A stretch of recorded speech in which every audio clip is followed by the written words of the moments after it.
Ça, c'est moi. Et là, c'est moi aussi. Non, je fais pas partie de l'élite, mais très jeune, j'étais photographe pour des magazines de luxe. Et quand tu vas au même genre d'événement, tu recroises toujours les mêmes figures. J'ai bossé plus de 15 ans dans l'image, la mode, la musique. Au début, je voulais juste faire ma place, utiliser le système pour injecter ma vision et créer librement. Mais partout, je voyais les mêmes codes revenir en boucle. J'étais aux premières loges, là où la décadence se fabrique avant de se diffuser partout.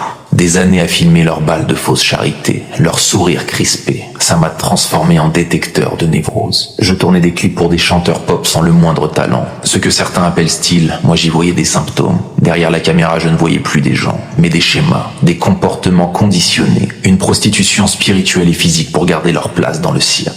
Ton art, ton corps, ton esprit, tout doit être à vendre. J'essayais de mettre en scène la débauche, de caricaturer cette machine infernale, mais l'intégrité ne se finance pas. J'ai vite compris que j'avais aucune chance de m'intégrer sans me trahir. Les labels ne veulent pas éveiller, ils veulent du formater pour maintenir la masse sous contrôle. Et au final, c'est le manque de talent et d'intégrité qui est récompensé. Mais il était impossible de me coller une étiquette, et ça m'a coûté cher. J'ai bossé jour et nuit sur des projets qui n'ont jamais vu le jour. J'ai été ruiné plusieurs fois, des années d'insomnie. Une prise de conscience, ce n'est pas un voyage paisible. C'est une purge longue, brutale et violente. Voilà pourquoi mon ton est anxiogène, parce que je ne joue plus. C'est mon paradoxe. J'ai navigué au cœur du système tout en restant extérieur à son emprise. Quand on voit vraiment le cirque, on ne peut plus faire semblant. C'est ça, la vraie rapture. La sortie silencieuse et radicale de la matrice. La fausse pandémie a été mon point de non-retour. À partir de là, je ne pouvais plus rejouer un rôle. Le système ne voulait pas de moi, et tant mieux. Ce rejet m'a forcé à tout remettre en question et à commencer le vrai travail. Mettre des mots là où il y en avait.